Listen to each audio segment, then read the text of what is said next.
Pour ce que l'Esprit veut nous donner ce matin, je vais vous inviter à tourner dans 2 Rois, chapitre 25. Nous allons lire le verset 1 et 2 pour commencer. Dans le 2e livre des Rois, chapitre 25.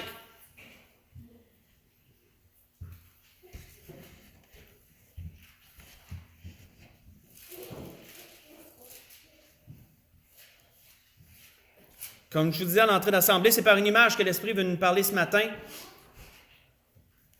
Alors, laissons soin à l'Esprit de déployer le tableau pour nous. Vous avez dit dans 2 Rois 25, versets 1 et 2, « La 9e année du règne de Sédécias, le 10e jour du 10e mois, Nabuchodonosor, roi de Babylone, vint avec toute son armée contre Jérusalem. Il campa devant elle, éleva des retranchements tout autour. La ville fut assiégée jusqu'à la 11e année du roi Sédécias. » On va arrêter là. Il y a une chose, frères et sœurs, entre autres, qui nous est parlée dans la parole, surtout dans l'Ancien Testament, c'est des guerres. On peut voir, quand on lit l'Ancien Testament, plusieurs guerres qui se sont déroulées. Et qui dit guerre, dit souvent tactique pour remporter la guerre en question. Jamais un roi n'allait en guerre sans avoir une tactique en tête, sans avoir un plan de match pour remporter cette guerre-là. On n'allait pas juste à la guerre pour le plaisir d'aller à la guerre.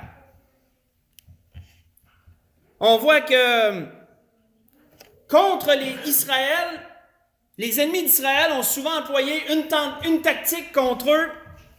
Et il nous l'est mentionné ici par le roi Nabuchodonosor, c'est le siège. Nous voyons que le roi Nabuchodonosor est venu contre Jérusalem.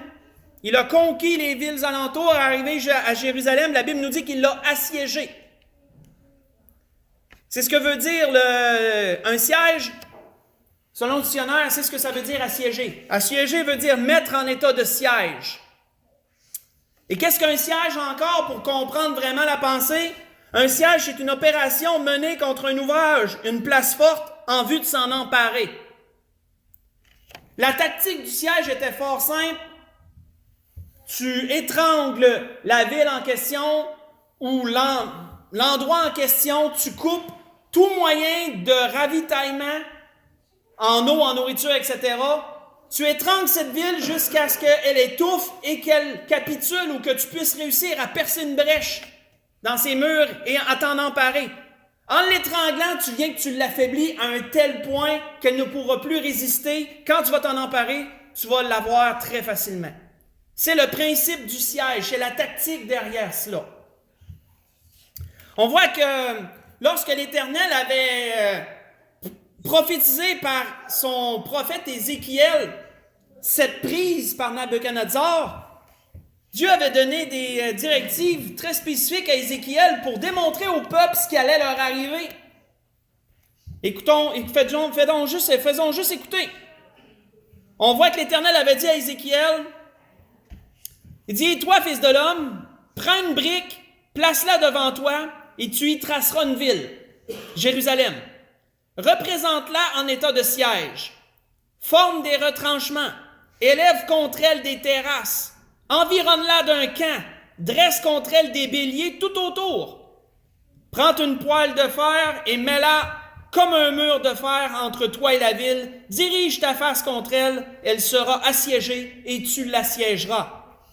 Que ce soit là un signe pour la maison d'Israël, avait dit Ézéchiel. Dans Ézéchiel 4, versets 1 à 4. Dans versets 1 à 3.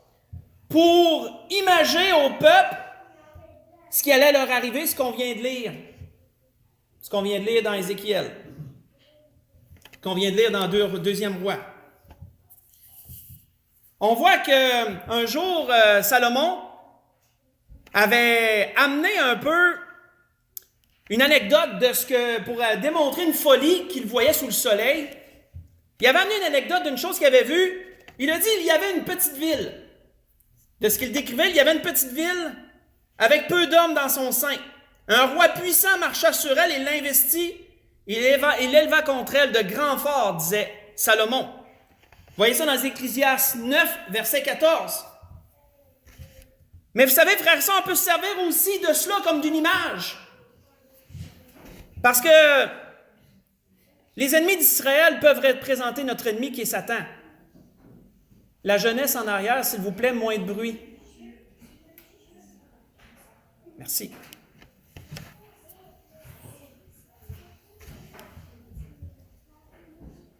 Comme je le disais, frères et sœurs, les ennemis d'Israël peuvent représenter notre ennemi qui est Satan. Et Satan use parfois de la même tactique que les ennemis d'Israël usaient envers eux. Parfois, on peut se sentir, frères et sœurs, comme cette petite ville qu'on vient de décrire dans l'Ecclésiaste. Petite ville avec peu d'habitants et un ennemi fort est venu et l'a assiégé. On peut parfois se sentir comme ça, frères et sœurs, on peut se sentir parfois assiégé par l'ennemi de cette même façon. Pourquoi, frères et sœurs, l'ennemi utilise-t-il le siège? On va commencer par une série de questions et réponses pour bien voir où l'Esprit veut nous amener avec ça. Pourquoi l'ennemi utilise-t-il le siège? Dans quel ordre d'idées, dans quelle situation l'ennemi va-t-il utiliser cela? Ce qui nous est dit ici dans l'Ecclésiaste que je viens de vous lire le révèle. Une petite ville avec peu d'habitants et un homme puissant, un roi puissant. Ce qui va amener, frères et sœurs, l'idée du siège, c'est l'avantage du nombre. C'est que tout est en ta faveur pour ça. Tu as la faveur du terrain, tu as l'avantage du nombre, et le temps ne joue pas contre toi. Tu as le temps. Donc, tu vas assiéger. Ça revient, frères et sœurs, un peu à ce que Pierre disait lorsqu'il avertissait les chrétiens et qu'il leur a dit « Le diable rôde comme un lion rugissant, cherchant qui il dévorera. » C'est ce que disait Pierre, 1 Pierre 5, verset 8. C'est la tactique du malin, frères et sœurs. Parfois, le malin peut nous assiéger. Et comprenons bien, l'Esprit veut nous dresser une image ce matin pour nous montrer tout ce que ça comprend, ça. Et vous allez voir que ça c'est très représentatif de ce que Satan peut faire avec nous parfois. Quel but l'ennemi a-t-il en faisant cela? Qu'est-ce qu'il veut amener en établissant un siège? Si on continue à lire dans 2 Rois 25, qu'on a lu, mais lisons le verset 3 et 4. Il est dit, le 9e jour du mois, la famine était forte dans le pays. La famine était forte dans la ville, excusez-moi. Et il n'y avait pas de pain pour le peuple du pays. Alors la brèche fut faite à la ville, et tous les gens de guerre s'enfuirent de nuit par le chemin de la porte entre les 2 murs, près du jardin du roi. Excusez-moi. Pendant que les Chaldéens environnaient la ville, les fuyards prirent le chemin de la plaine. Arrêtons là. L'ennemi, frères et sœurs, a pour but d'affaiblir à travers le siège. Il a pour but d'affaiblir autant physiquement, moralement ou même spirituellement, dans le but de créer une brèche.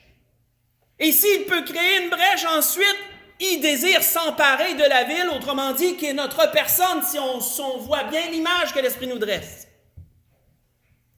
Pour reprendre un peu la description que l'Éternel avait faite par la bouche d'Ézéchiel le prophète, et quand l'Esprit me dressait ça, ces images-là, je trouvais ça vraiment beau, parce que c'est représentatif. Satan peut parfois, frères et sœurs, creuser les retranchements de l'épreuve autour de nous. Il peut élever les terrasses de la maladie aussi, autant moralement que physiquement. Peut nous environner du camp de l'adversité. Peut dresser contre nous les béliers du doute, de l'inquiétude, du découragement, de la culpabilité, toutes sortes d'autres choses. Mais vous savez qu'un bélier, c'est quoi? Hein? Bélier, c'est fait pour enfoncer une porte ou pour tester la dureté d'un mur. Un bélier, ça frappe comme ça, jusqu'à temps que ça défonce. Comment qu'on se sent quand on est en état de siège? On ne se sent pas bien, on peut s'en douter. Quand on est assiégé par l'ennemi, moralement ou physiquement, par des épreuves et tout, on voit que Bildad, l'ami de Job, avait voulu décrire un peu ce sort du méchant. Tu sais dans quel but qu'il disait, mais quand même, ce qu'il disait avait quand même un certain sens. Il avait dit à Job, des terreurs l'assiègent. Des terreurs l'assiègent, l'entourent, le poursuivent pas à pas. Dans Job 18, verset 11. Vous savez, l'apôtre Paul a aussi, frères et sœurs, vécu un peu ça. L'apôtre Paul s'est senti assiégé aussi, par bien des choses. on voit que l'apôtre Paul nous décrit comment que lui se sentait en disant ceci. Il dit sans parler d'autre chose parce que juste avant, il avait dit que toutes les épreuves qu'il avait vécues, qu'il avait été fouetté, qu'il avait été battu, qu'il avait été traité, qu'il avait été sorti de Jérusalem comme mort, qu'il avait subi des naufrages, etc. Puis il dit par-dessus tout cela, il dit sans parler d'autre chose, il dit « Je suis assiégé chaque jour par les soucis que me donnent toutes les églises. Qui est faible que je ne sois faible? Qui vient qu'à tomber que je ne brûle? » disait-il. Dans 2 Corinthiens 11, versets 28 et 29. On voit que pour tout ce qu'il doublait, frères et sœurs, l'apôtre Paul a utilisé cette image du siège. Il dit « Je suis assiégé chaque jour par tous les soucis. » Lorsque tu es assiégé, frères et sœurs, ça te reste dans la tête, ça te suit, ça. Tu as de la misère à t'en défaire. C'est toujours là, ça fait toujours pression. Tu te sens comme environné, tu te sens comme étranglé par ces choses-là. C'est un siège. C'est un siège de l'ennemi, ça. Ça influence nos sentiments, ça influence nos émotions. Tout y passe. Qu'est-ce que l'ennemi veut dans toutes ces choses? Tournons dans 2 Chronique 32. Qu'est-ce que l'ennemi veut? 2 Chronique 32.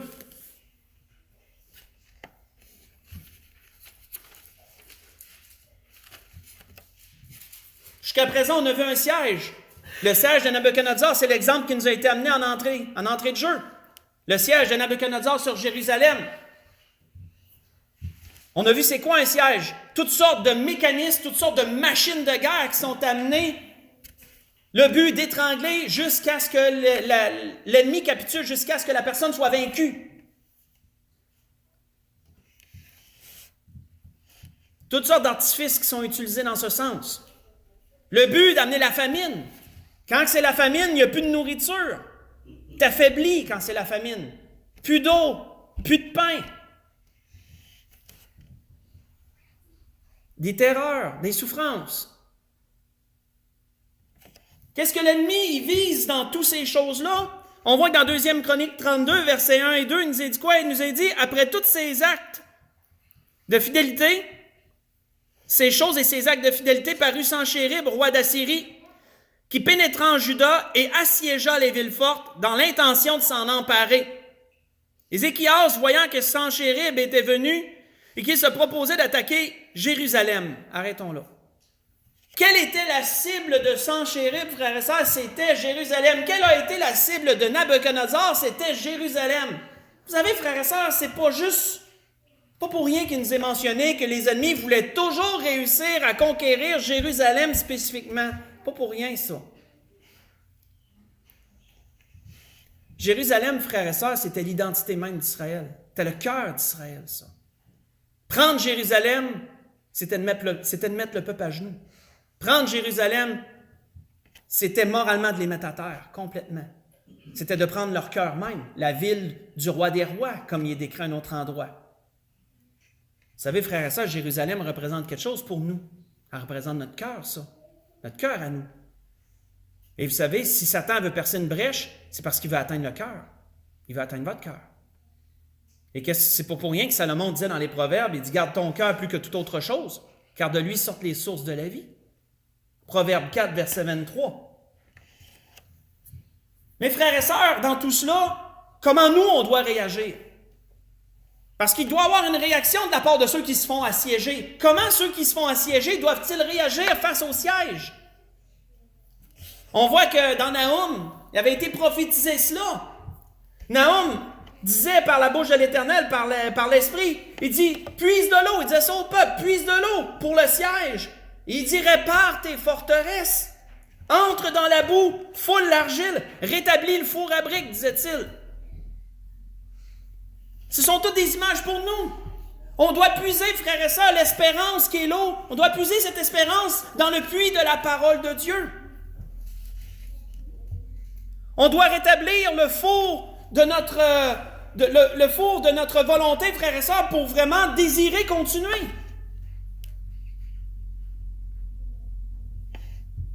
Mais ce qu'on doit faire surtout, c'est une grosse charrue qui passe. Ce qu'on doit faire surtout, tout verset 20, si on continue au verset 20 du même chapitre, on doit faire ce que le roi Ézéchias et Ésaïe le prophète ont fait. C'est ça surtout qu'on doit faire premièrement. On voit qu'il est dit, le roi Ézéchias et le prophète Ésaïe, fils d'Amoz, se mirent à prier à ce sujet et ils crièrent au ciel, est-il dit. Ils crièrent au ciel.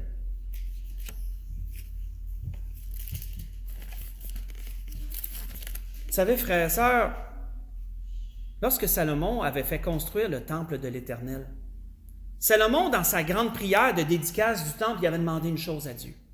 Il avait demandé une chose. Entre autres, il avait demandé des choses, mais une en particulier. Lorsqu'il y en a qui viendraient contre la ville sainte, lorsque le peuple serait dans la détresse, qu'est-ce qu'il avait demandé, ce roi? Qu'est-ce qu'il avait demandé, Salomon?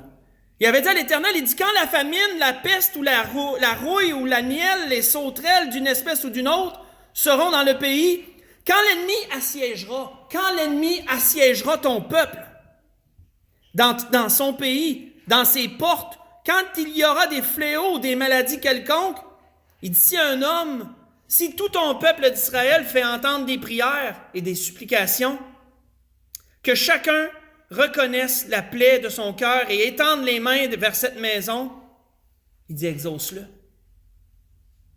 Exauce-le des cieux, du lieu de ta demeure, pardonne, agis, rends à chacun selon ses voies, toi qui connais le cœur de chacun, car seul tu connais le cœur de tous les enfants des hommes, et ainsi ils te craindront, c'est Salomon. Ainsi ils te craindront dans tout le temps qu'ils vivront dans le pays que tu leur as donné à eux et à leur père. Ce que je vous ai lu, c'est dans 1er Roi 8, dans la dédicace, prière de dédicace du temple, 1er Roi 8, versets 37 à 40.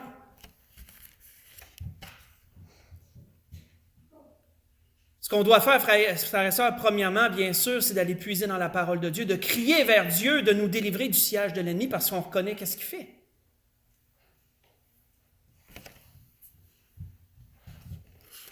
Et comment Dieu va agir, lui? Si on lit le verset 21 et 22, si on continue à lire, on était rendu au verset 20. Si on lit le verset 21 et 22, ça nous démontre qu'est-ce que Dieu va faire, lui. Il est dit alors, l'Éternel envoya un ange qui extermina le camp du roi d'Assyrie, tous les vaillants hommes, les princes et les chefs. Et le roi confus retourna dans son pays, il entra dans la maison de son Dieu, et là, ceux qui étaient sortis de ses entrailles le firent tomber par l'épée, et ainsi l'Éternel sauva Ézéchias et les habitants de Jérusalem de la main de Sanchérib, roi d'Assyrie, et de la main de tous. Il les protégea contre ceux qui les entouraient. Arrêtons là.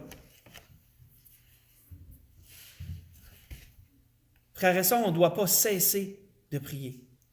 On ne doit pas cesser de puiser dans la parole de Dieu. Souvenons-nous, frères et sœurs, on doit puiser l'eau dans la source. On doit réparer le four à briques. Notre volonté, on doit l'armer, notre volonté. On doit demeurer campé. On doit résister. Et le Seigneur nous délivrera du siège de l'ennemi. Il l'a déjà fait physiquement et il le fera aussi moralement, ou peu importe de quelle façon on est assiégé. On voit que David, dans les psaumes, avait décrit que alors ils trembleront d'épouvante, ceux qui étaient venus contre lui ou contre son peuple, sans qu'il y ait sujet d'épouvante. Dieu dispersera les eaux de ceux qui campent contre toi. Tu les confondras car Dieu les a rejetés. Dans Psaume 53, verset 6. C'était ce que l'Esprit voulait nous donner ce matin. L'Esprit a voulu nous dresser une image ce matin, frères et sœurs, d'une tactique que l'ennemi utilise, qui est le siège. On a vu tout ce que physiquement comporte un siège. Le siège, c'est dans le but de s'emparer. Vous savez, frères et sœurs, c'est ce que Satan veut. Il veut s'emparer. Satan est un loup qui veut égorger et détruire. Le siège, il y a de nombreuses tactiques. Satan a de nombreuses tactiques. Et on en a vu au fil du temps. L'Esprit nous en a dressé certaines au fil du temps. Et encore une aujourd'hui qui est le siège. Il veut nous assiéger. Pour conclure, frères et sœurs, tournons dans 1er Roi 20. Tournons dans 1er Roi 20. C'est arrivé plusieurs fois, frères et sœurs, que l'ennemi a voulu assiéger Jérusalem en particulier, mais aussi d'autres villes en Israël. C'est arrivé souvent, ça. C'est une tactique que l'ennemi utilisait couramment contre Israël, le siège. Juste comme ça, juste une parenthèse que je vais ouvrir et refermer, c'est comme ça aussi que les Romains ont maté la révolte des Juifs dans les années 70, avant la grande diaspora. Ils ont assiégé Jérusalem parce que les Juifs s'étaient révoltés contre Rome, s'étaient enfermés dans Jérusalem, et Rome l'a assiégé jusqu'à temps qu'elle capitule. Puis lorsqu'ils ont réussi, mais ils ont rasé la ville, puis ils ont envoyé les Juifs en diaspora partout. Mais c'est encore par le siège qu'ils ont fait cela, selon l'histoire. On voit dans 1er Roi 20, si on lit au verset 1, il nous est dit, Ben-Hadad, roi de Syrie, rassembla toute son armée. Il avait avec lui 32 rois, des chevaux et des chars. Il monta, il mit le siège devant Samarie et l'attaqua. Il nous est dit ensuite, il envoya dans les villes des messagers à Achab, roi d'Israël. C'était pas un roi bien fort, ça, là. Achab, c'est un roi, on sait que c'est un roi qui n'était pas bien pour Dieu à cause de sa femme Jézabel. C'est un homme faible, un homme qui penchait vers l'idolâtrie. Mais Dieu voulait quand même lui montrer qu'il y avait un Dieu en Israël. On voit qu'Achab, roi d'Israël, et lui fit dire, « Ainsi parle Ben-Hadad, ton argent, ton or sont à moi. Tes femmes et tes plus beaux enfants sont à moi. » Hey, frère et sœurs, c'était toute une audace que ce roi païen de dire ça. De venir contre lui parce qu'il était plus fort, mais de dire, « Tout ce que tu as, c'est à moi. Tes femmes sont à moi, tes enfants sont à moi. » Mais savez-vous, frères et sœurs, que le malin a cette audace? Le malin a l'audace de dire que ce qu'on a, il le réclame. Il réclame nos familles, il réclame nos enfants. Il réclame les couples. Satan a l'audace de dire ça. Comme ce roi païen, il a l'audace de le dire.